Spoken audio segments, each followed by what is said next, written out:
Hello, everyone, and welcome to Kilowatt, a podcast about electric vehicles, renewable energy, and autonomous driving. My name is Bodie, and I am your host, and I want to welcome everybody to this episode. This is going to be such a good episode, as you know, because I've been promoting it for like a week now. Chris Ashley was nice enough to let us use his F-150 Lightning towing story from the SMR podcast on this episode. So this isn't the full episode. This is only, I would say this is about 80% of that actual episode. What Allison did is I didn't ask Chris. Allison went to Chris on my behalf and she said, "Hey, do you mind if Bodie uses this?" And he's like, "Yes." And then Allison did a little bit of editing for us. And we only got the F-150 Lightning story.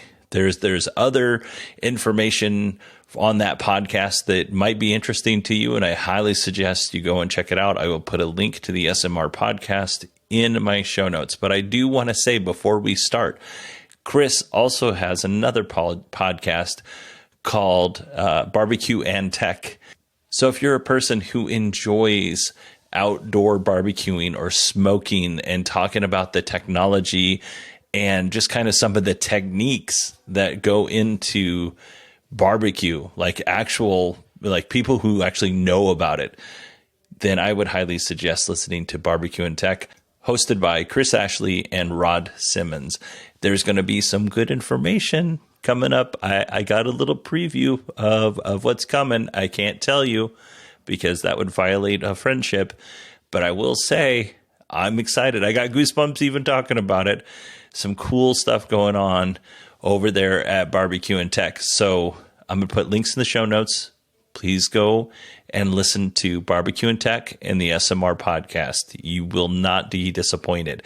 I would say on average, the gentlemen on the SMR podcast talk about electric vehicles as much as I do every week. Their show's about an hour long, and a significant portion of their show each week is about EVs or something around EVs. They also talk about technology and a bunch of other stuff that is really interesting.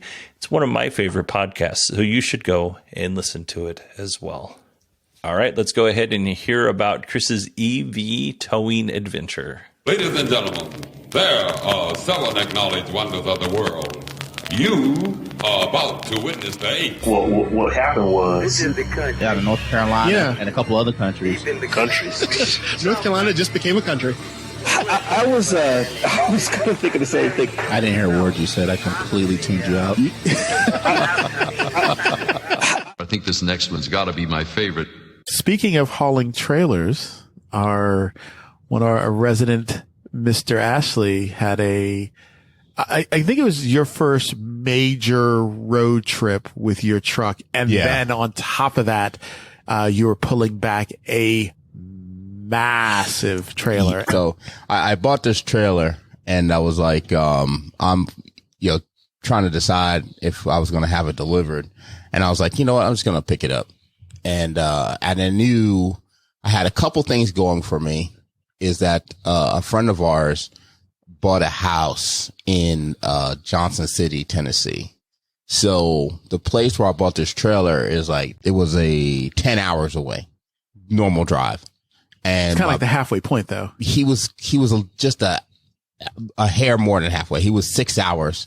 And then the drive to the other place was 4 hours. So I was like, this is pretty good. I have a little, originally he was going to ride with me, but he had to work. And then originally you were going to ride with me as well, but you had to travel. Go to the country. So I was like, you know what? I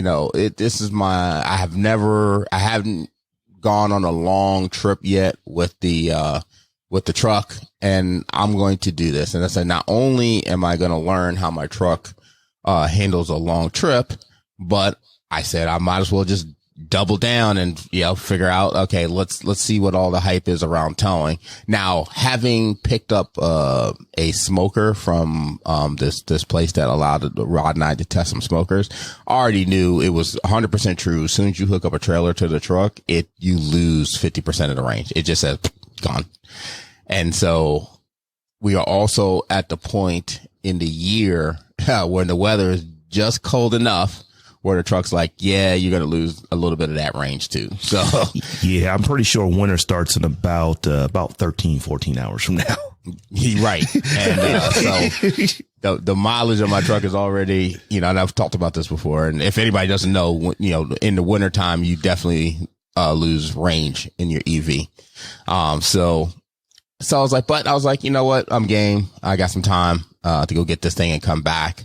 So I'm going to make it happen. So my plan was I was leaving Thursday evening. That way I could stay home with mom, and my wife was off on Friday. And so I could just leave late Thursday. Doesn't impact mom too much. And I was going to get down to Tennessee, probably like 2 in the morning, 3 in the morning. And then I was going to rest up, leave first thing in the morning and head on out. So of course you got a little bit of nerves on your first road trip, but the reality and because of my experience when I went to the beach on that mini little trip, was not good. Every charge station I stopped at on the way to the beach was completely busted. I got to one where the door, like the front panels were off and set to the side. That's how busted those things were. I was like, man, I hope I don't run into this on the way. Sidebar. Yeah. Do you get that NACS adapter yet? So you can just plug in like Tesla stuff? No, it's supposed to be next year. It's supposed to be this year coming up. 2024? Yeah. Okay. I didn't know if it was out yet. 2025, they'll start switching the actual on the new vehicles, but next year they're supposed to be sending out the adapter. So I don't have access to the Tesla chargers yet. So you still got to use janky stuff. Yeah, I got to use now, to my surprise, my first stop at Electrify America, which was at a Walmart, that thing had 8 chargers. It was a mix of 350s, 150s, and 50s. And man, every one of them were working. They were bright.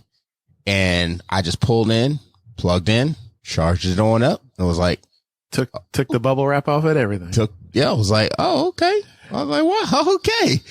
Got in. Lady next to me she got out of her car. She stared at me as I pulled in. And then while I was in the front rearranging some stuff, I look over and she's out taking pictures. And I was like, hello? She was like, I had to show my husband. It's like, this thing is awesome. We haven't seen it yet. And I was like, it's all good. So she was charging next to me. So cool. That's a good side effect of having an electric vehicle. You actually have some fun conversations at the charge stations. So that was my first charge. I jumped in. I took about, only needed to charge to it said to charge to 70%, because the cool thing is, I had the application that Rod told me, which is called a Better Route Planner, and it allows you to kind of customize your trip and pick out exactly where you want to stop. But I looked at that to kind of get an idea of what it would route me. And then I put in the address in the actual app, the actual, navigation system. And it actually was pretty identical to the route that a Better Route Planner planned. So I was like, okay, this is pretty cool that, it's pretty spot on. So jumped in the truck, headed on down a little bit more. And then I hit this Circle K gas station as I got, another, 100 or so miles down the road. And it was like, they weren't part of the Electrify America, but they had their own little charge systems, and they were perfectly fine. They had 3 chargers there. They're at the end of the parking lot, and, had a nice conversation with the cashier, but I charged on up. And they had a 350 there as well. Charged up. Yeah. One thing that you said about the 350 charging that I thought was interesting was it actually charges a little too fast, because you were saying I plug the car in, clear out what little bit of trash I had, go inside, use the bathroom, grab something to eat. And it's like, the car's like, I'm not even ready to get on the road. Like, I haven't had my chance to just kind of rest. I hadn't even eaten my little snack or nothing. And literally it was 5 minutes left. I was like, good grief, man. This thing is pushing energy into the truck. So yeah, it was crazy. It was crazy how fast it charged. And I think that's the biggest thing that a lot of people are not realizing. Some of these chargers out there are ridiculous. And my truck is twice the size as Rod's car. So it has a lot of battery capacity. And what is 350? How many miles per hour does it get you? Well, no, 350 would be the rate. Yeah, I think it's kilowatts. So that's how much power is putting back. It's how fast it's charging the truck. That's what I'm asking. My truck. How fast? How many miles per hour does it charge? You're in the hundreds. It's like 700-800 miles an hour. It's a trick question. It's a hard question to answer. Like, if you're pumping gas, how many miles an hour are you getting on gas pumping? And it's a hard question to answer because the question is, how quick does a gallon of gas go in and how efficient is your car on a gallon of gas? So him charging at 350 kilowatts is totally different than a Mustang Mach-E charging 350 kilowatts because each one can go a different distance on a single kilowatt of energy. So what you're asking is a very hard question to answer because it depends upon the efficiency of the vehicle. But I would imagine it's probably like around 6, 7, 8, 900 miles per hour. Yeah, I don't know how to answer that question, but I can tell you that the longest charge I had was about an hour. And literally, even with that, I'm sitting there thinking like, okay, I'm going to get this nice break. I'm going to catch me a little Z's or anything. No, I really don't have the time. By the time I go to the bathroom, get my snacks, mess around with, whoever's, staring at the truck, it's literally time to go. And I found that was awfully impressive. So jump back in the truck, and that was pretty much my last. I only had to stop twice on the way down. I think there was one more stop on the way down. I have to double check, but I think you chose to do a third stop because you were trying to get to our friend's house with 50%, a high enough charge so that you could plug in at his house, charge a little bit, and then get on the road again. Yeah. So luckily for me, I did buy that extension cord when I first got my truck, and it's a 25-foot, 240 volt extension cord. Cost a grip. But I used it to plug into my dryer, and I ran that through the window in the house. And then I plugged my charger in there before I had my charger installed and was able to charge my truck, and it worked fine. And so I just said, hey, I'll just do the same thing at your house. And so, yeah, and that's exactly what we did. He pulled out his, we used his oven, but it was the same concept. Yeah. I plugged in, ran it through his house, pushed it out the window, put a pillow in the window because it was cold. And, I was at 50% when I got there around 2:00 in the morning. And when I woke up to leave, it was like around, I think 70%. Yeah. So it was like, and that was pretty good because my next stop was only like 50 miles away, which was more 70% charge is more than enough to do 50 miles. Now, one of the cool things was that I had got back into the U.S. on that Friday when Chris was leaving. Mm-hmm. So, and I was in New York and I had to come down on the train. So him and I were constantly talking all night long. And late in the evening, right before, I think it was around 1, just when you were like saying how great Electrify America is, I was like, Bama, you need to knock on wood. So, because he had a flawless experience with Electrify America from Maryland. Even after I left, everything had been flawless. I left my boy's house. I stopped at a Harley Davidson lot. It was like 7:00 in the morning. I had driven for 2 hours, and sure enough, they had Electrify America chargers at the Harley Davidson. This is crazy, So on the way down, I was like, man, this is amazing. And I charged up, jumped back in the truck, headed on down the road. And so now I'm heading towards Nashville. And so my goal was to get to Nashville, charge up, and then pick up the trailer that I bought and then bring it and then head on back. So I had I had another stop in between, and that was another Electrify America. No issues there. Charged up. And then that was the last charge until I got to my destination. But what I did was I just kind of mapped out where the next one was, which was about 14 miles away from the place I bought the trailer. And I just said, okay, I'm just going to go straight there and charge up and then handle my business. So I pull in to the joint. I see a bunch of chargers there, and I pull into one and I grab it and I plug it in, and yeah, it's completely broken. I was just like, come on. So I was like, all right. So I look at the next one. The guy pulls in next to me. He starts staring at mine. I'm staring at his. And yeah, both of them are broken. So essentially all the 350s at this lot was broken.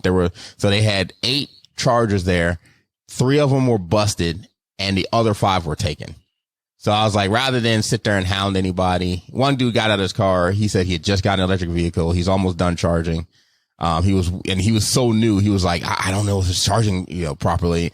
He was like, yeah, I've been on here for like, I think he said an hour and I'm at like 80%. And I was like, you're doing just fine, dude. It's like, it's fine. Unplug and get out of the way for us grown folks. Right. Get out of the way.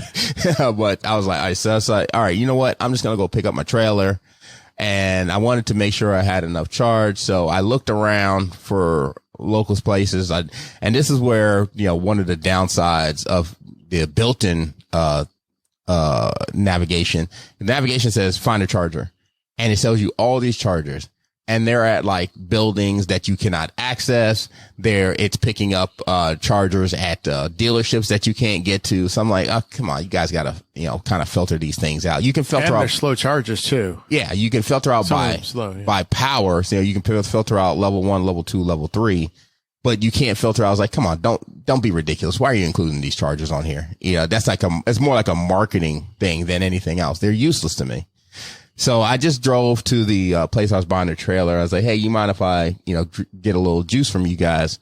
They're like, yeah, no problem. We got a 240 volt here. So I plugged in and just let it charge while we did all the paperwork.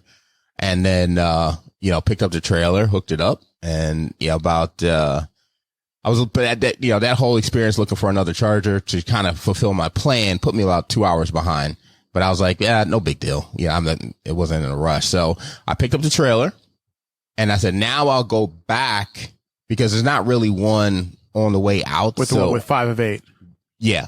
So I said, I'll go back to the one that was busted and maybe I'll just wait for one of them to open up. Luckily, when I got there was, a lady in a Lightning and she was, and I was like, how much longer are you going to be? She's like, I'll only have like 10 more minutes. And I was like, perfect. So of course now I have this massive trailer behind me. So I was like, I obviously can't charge with the trailer on at this one because I have to back in. So I just dropped the trailer. No big deal. And then, she leaves, she waves by, I back in, I plug it in the charge. This was like a 150, but it was only charging at 83. So it was almost half, the speed, but I wasn't that low, so it wasn't that big a deal. I just said, I'll give it a good, I'll take it all. Now that I'm pulling this trailer and I'm losing range, I'm going to take it all the way up to like a good 90%. And I'll go get something to eat, went next door, got some, quesadillas and then jumped in the truck and, rehooked the trailer and was on my way back. So this is where the story gets interesting. So of course now what the truck does is it says, hey, I'm reducing your range because you have a trailer hooked up. I put in all the information in the trailer, the weight, the size, the width, the height, and then all of that in there. And then on top of that, it says I'm also reducing your range because of the weather, because now the temperature is starting to fall because it's getting later in the day. So I'm like, it says right now it's estimating I can get about 136 miles on E. Before I need to charge. My next stop is about 70 miles away. So let's go. So I head on out and I'm looking at monitoring the range and, it's fluctuating up and down, but mostly down. You know what I mean? And, so I was like, all right, but I do make it to my first charge location. A little bit lower than it said I was going to have, but I get there. So so when I get there, this place was this was like a parking lot had a Walmart and a Costco. So, I pull in, I didn't have to disconnect the trailer, which was really cool. So a couple of people see the trailer and they're, they're asking questions and stuff, but I'm just, for the most part, I'm plugging in. This is a big 350. So it's like, just giving the truck everything it needs. And then I'm heading on out to the next location. So essentially what's happening now is on my way down, I only needed to stop twice. Now my original, I said if I was going to play it by ear on the way back, I said if it was feeling okay, I was just going to drive straight through. But as it got later, I was like, you know what? I'm going to stop at my boy's house. I'll plug in, rest, take a nap, and then I'll just go back. I'll leave first thing in the morning. So same thing I did on the way down. So I'm heading back down and now I'm heading to my second charge location. And the truck is like, you know, you're about 109 miles away.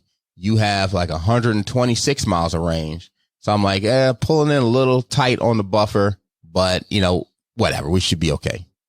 So right around the point where I have like 60 miles of range left, I'm noticing that my buffer is now not 12 miles anymore. It's 11 miles. And I'm like, that's odd. And then I go a little bit longer and it's now 10 miles of buffer. And I'm like, okay. Go a little bit further, 9 miles, 8 miles, 7 miles, 6 miles. I'm like, oh no, this is just going down, down, down, down. And sure enough, it was like, you don't have enough range to make your destination. And I was like, come on. So I was like, all right, the only way I can stretch this out. So, curious question for you. As you're seeing this apocalypse start to happen for you, which is the cars giving you less and less confidence of your ability to make your range, was there a charging stop that you could have got in between if it would have notified you more than 60 miles out, or was there something between that 60 and that? I'm pretty confident they're probably, so this stretch, so here's part of the problem is this stretch did not have the abundance of chargers like the previous. So the stretch down from my house to my buddy's house chargers were everywhere. You know what I mean? As far as Electrify America is concerned. But once I left Johnson City and went down towards Nashville, not so prevalent. And I talked to the guy outside. He was like, yeah, unfortunately, for whatever reason, the homeless are damaging the chargers at that station that 3 of them were broken. And so he's like, they keep messing with them. And he goes, I don't know why. And so I don't know if they're trying to get copper or whatever, but they just keep messing with them. So there probably would have been a place. It's almost like you need the same signs you eat gas stations, where you never once while you're driving and you'll see a sign that says no gas stations for the next 75 miles. Yeah, right. You need that to let you know that there is literally nothing for you. Like if you need to charge, if you're questioning it, this is your stop. Like you need the same thing that you get with gas. Yeah. For sure. For electric charging. And again, stop putting in these chargers that are pretty much inaccessible for 99% of the world. You know what I mean? It's just silly to include these chargers in there. It doesn't make any sense. So now I'm like, okay, I pretty much have 15 miles of range left. I gotta find, and now it's like around 8 o'clock in the morning.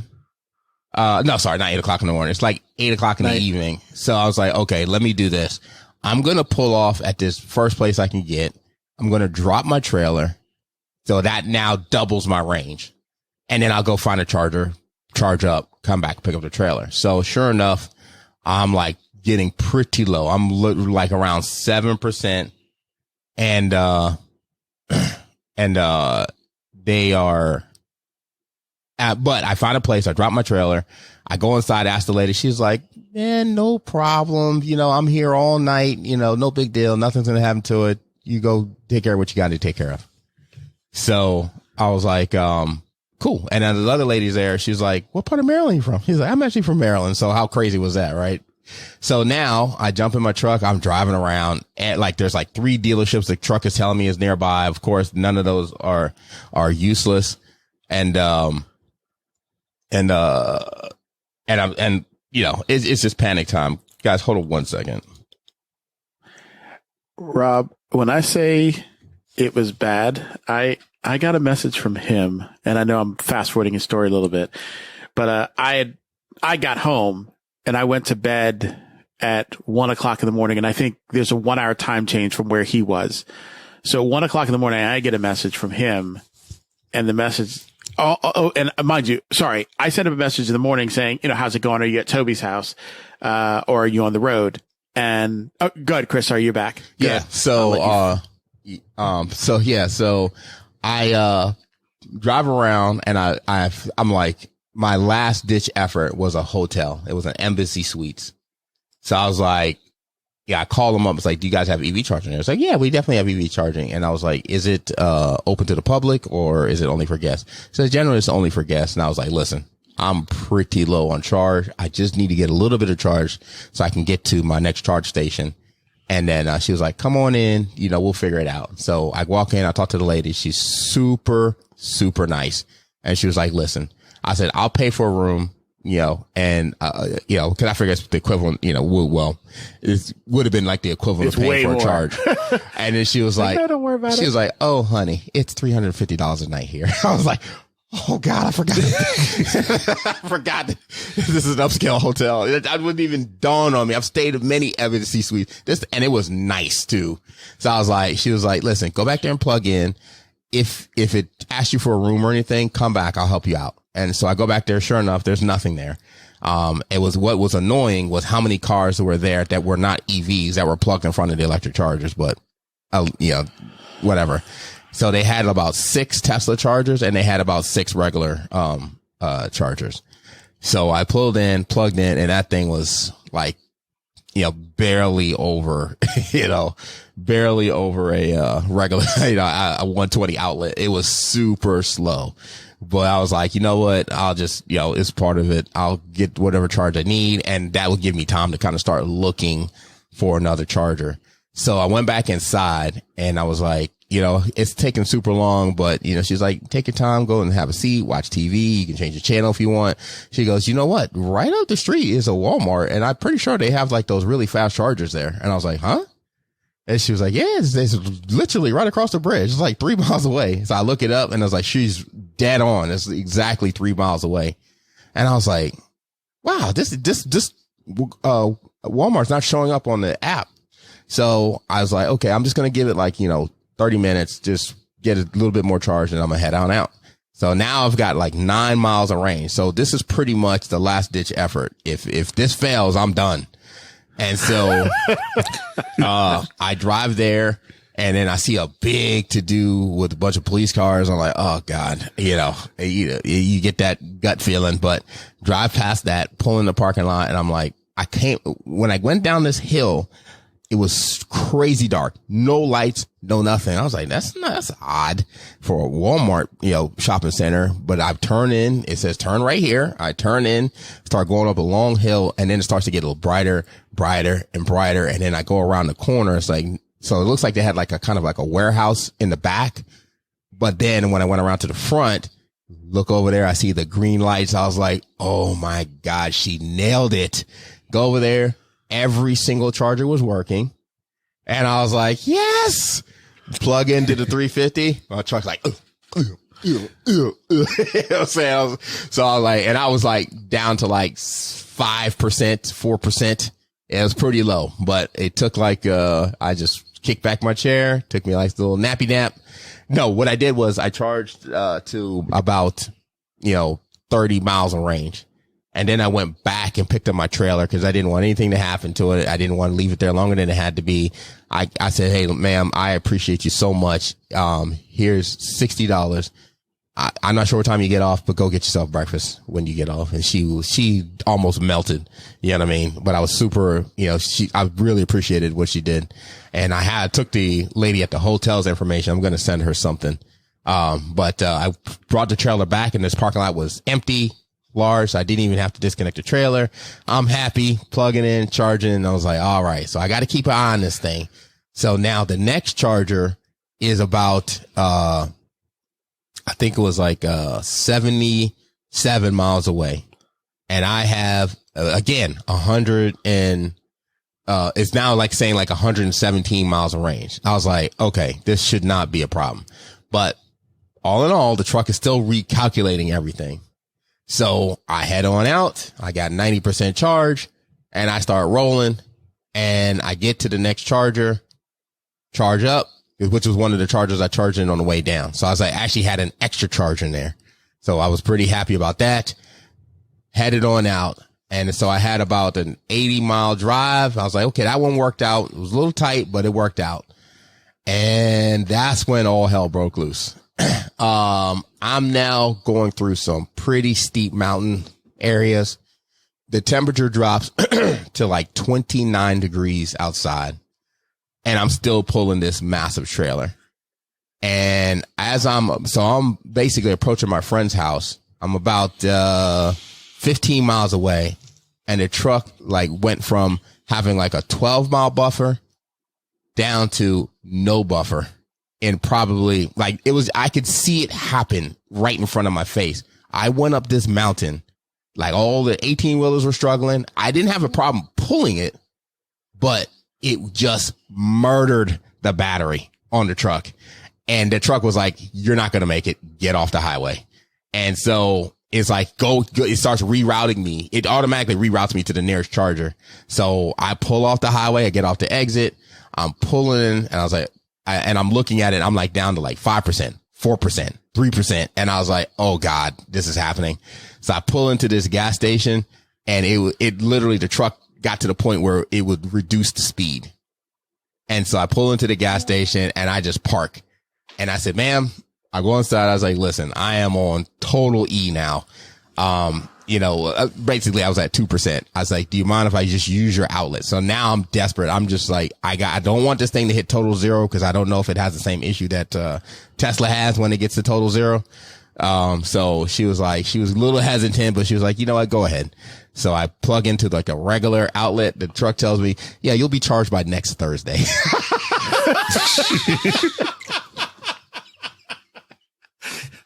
I was like, oh God, this is so bad. So what my plan was, I'm just going to sit here as long as I need to get to the next charge. My buddy's house is literally 8 miles away. So I call him up. It's now, cause I had an extra stop in between. It's now about, 6:00 in the morning. And so I call him. I say, listen, come get this trailer. It's just, I'm on E. So he was like, all right, no problem. I'm heading out. And, he was there within minutes. And, so we have to push my truck because the truck has 2% charge, but it will not let me move it. It's like, nope. So we literally had to put the truck in neutral, push it into the parking space. I didn't even tell Rod all of this. I pushed it. We had to push it up a few spaces, get his truck in to hook up the trailer. And then we had to push my truck back. But not only did we push my truck back, we actually hooked it and then parked it. So we pushed it back and then we pushed it forward to park it in the space as not to disrupt the business. You know what I mean? Cause they already let me plug into their regular outlet, but I'm like, at least we can park it so that, it's not as disruptive, as it could have been. So, and right before he got there, there was a hotel behind me. I was like, come on, let's roll these dice. There's no way this is not going to work out for me. I go up there. They have one lonely little charger there. And it's specifically a Tesla charger. I was like, and here, Rob, here's the worst thing. I literally have the adapter that lets you go from Tesla into Chris's truck. Cause when I borrowed his truck, I needed to charge his truck at my house using this adapter. If we would have thought of it and he would have taken this adapter, his butt would have been saved. I would have been boom. Even in golden. Or if it's next year when we have the adapter. In a million years he was going to need it. Never crossed my mind to take that with me. So I'm like, all right. So now my buddy's like, all right, let's drive around. So I said, here's the locations that the truck says has chargers. And so of course, 3 of the locations are dealerships. And down there, some dealership where I bought my truck from, the charger's actually exposed. You can pull right up to it and charge. All of these dealerships have these massive gates they put down. They're like, yeah, you're not even coming in our parking lot when we're closed.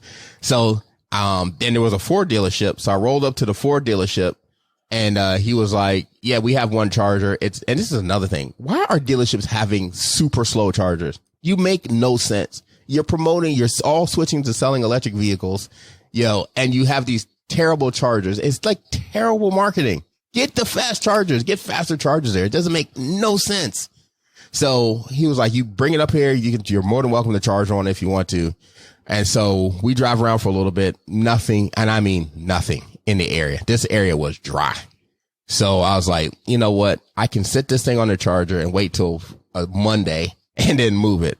Or I can hire a tow truck, take it back to your house. And cause at least at his house on the dryer is significantly faster than plugging into a 120 outlet. So that's what I do. So I call a tow truck company. And I was like, listen, I need a flatbed because I have electric vehicles. First off, do you guys have the tow trucks with the chargers on them? Because those exist now. And she was like, no, we don't have those. But I was like, well, I need a flatbed because I'm driving an EV.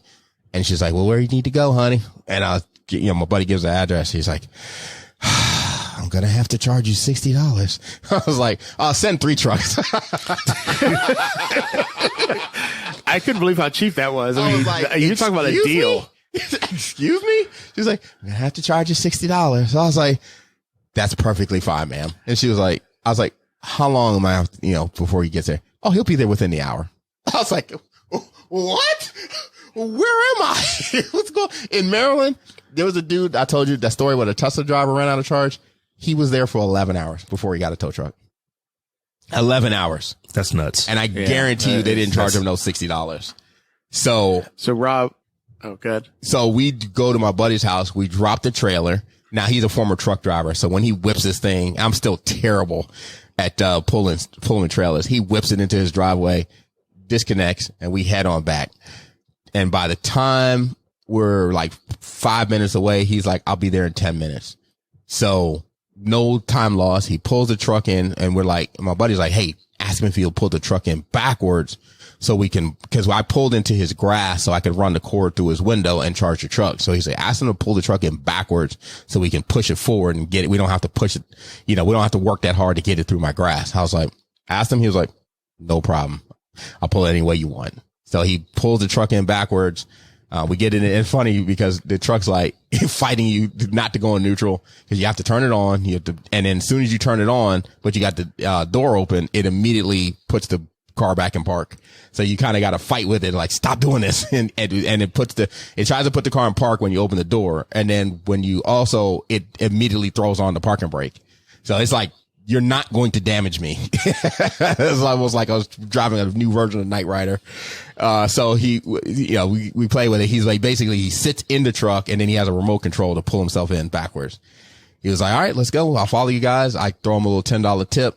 So we get to his house and this guy, my buddy's like, just go ahead and back in and just put it as close as you can.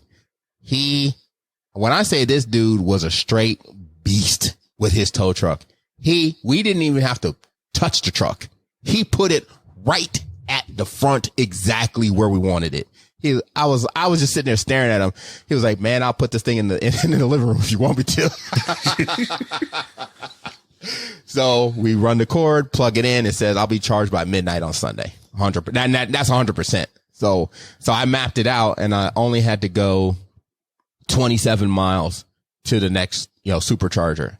So I tell my buddy, I was like, listen, I don't want to fight with this, all the way back because essentially what I needed to do at this point was, map out myself. The truck was unreliable on predicting its distance. So I've, talking to Rod the whole time because he called me. He's like, hey, you're on the road, man. I was like, man, I never got off the road. And so I'm telling him what's going on. He's like, super concerned. But we got it once I got it to his house, it was a wrap. Everything was fine. So I just told him, I said, hey, pull this thing back to Maryland for me. And I knew I always had that as a bailout. And I'll figure it out from there. And, the purpose of me getting baptized by fire, because I really wanted to understand, what the towing was like, what the long journey was like in this truck. And really I just did it all at once. And, now I know. And then Rod, you found an article or a forum where Ford is like, they don't do elevation very well. Because I was looking for an article in reference to it and I couldn't find one, but I did ping, ask Bard and said, hey, Bard, does Ford calculate this? And they had very detailed that they don't do that calculation. But I think if someone is just listening, they're like, this proves that EVs aren't good. But I think there was something salient that actually did come because we had our buddy who was towing it back with a truck saying, hey, could you just actually monitor your range?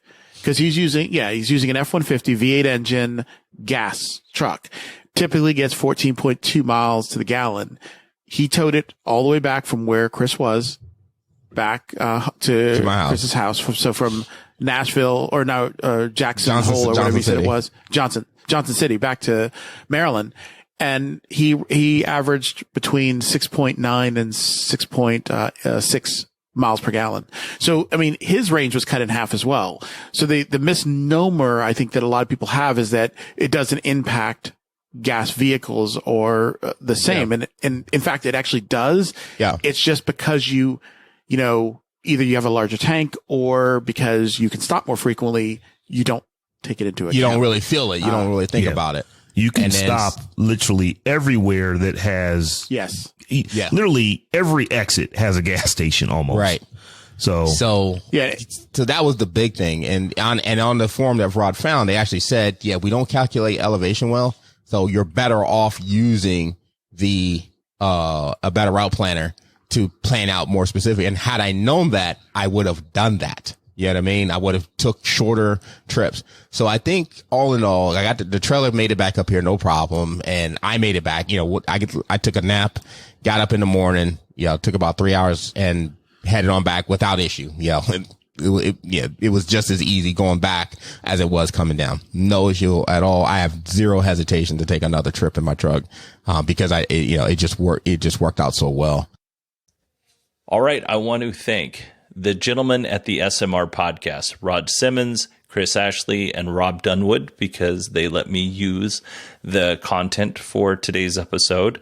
I really appreciate that. I want to thank Allison and Steve Sheridan for helping me out through the last 2 weeks. It's been a huge help, a big lift off of my shoulders. I cannot even explain the amount of pressure that they were able to relieve and help me. I have undying gratitude towards everybody that I mentioned, but specifically this in the last 2 weeks, Allison and Steve, thank you so much. You are good friends, and I love having you as my friends. And I mentioned a name on there, Rob Dunwood. You might be hearing from Rob and I. Secret project we're working on. Talked about a little bit at the Thanksgiving extravaganza. You might be hearing some more about that soon. So do me a favor. Go check out the SMR Podcast. Go check out Barbecue and Tech. Check out the Tech Jawn. That's the podcast that Rob Dunwood does with Terrence Gaines and Stephanie Humphrey. Also, another one of my favorite podcasts. So I listen every single week. And last but not least, you should go check out podfeet.com and then subscribe to the Nosilla podcast. And if you did not know this, I promote it every chance I get. Steve Sheridan actually has a YouTube channel, and I think Steve is an amazing educator. He's obviously very smart. He's been on the show several times. Everybody knows or should know how smart he is. But his ability to talk about complex topics in a way that a dullard like me can understand them is huge. And anybody who's ever tried to do direct one-on-one training with me knows how hard it is to teach me anything. So I commend Steve. So again, thank you to Allison and Steve and Rob and Rod and Chris. I really appreciate you all. And thank you to everybody who listened to this show. I hope you enjoyed it. If you have comments about this, send them to me, because I would love to be able to pass those along. And honestly, I'd like to hear your thoughts, because Chris's story towards the beginning felt very typical. It's like everything was going right. And then at the end there, it started getting a little bit hairy. Like, Chris did not lose his optimism, but it must have been very stressful to go through all of that. So please do me a favor, email your thoughts. It's Bodie, BODIE at 918digital.com. You can also find me on X at 918digital. And I'm going to put Allison and Steve's information and Chris's, and I'll put Rod's and Rob's all in the show notes, so you can connect with them on different social media. And man, it's a good day. I feel energized. Let's go. Let's irresponsibly take on another project. That's how energized I am right now.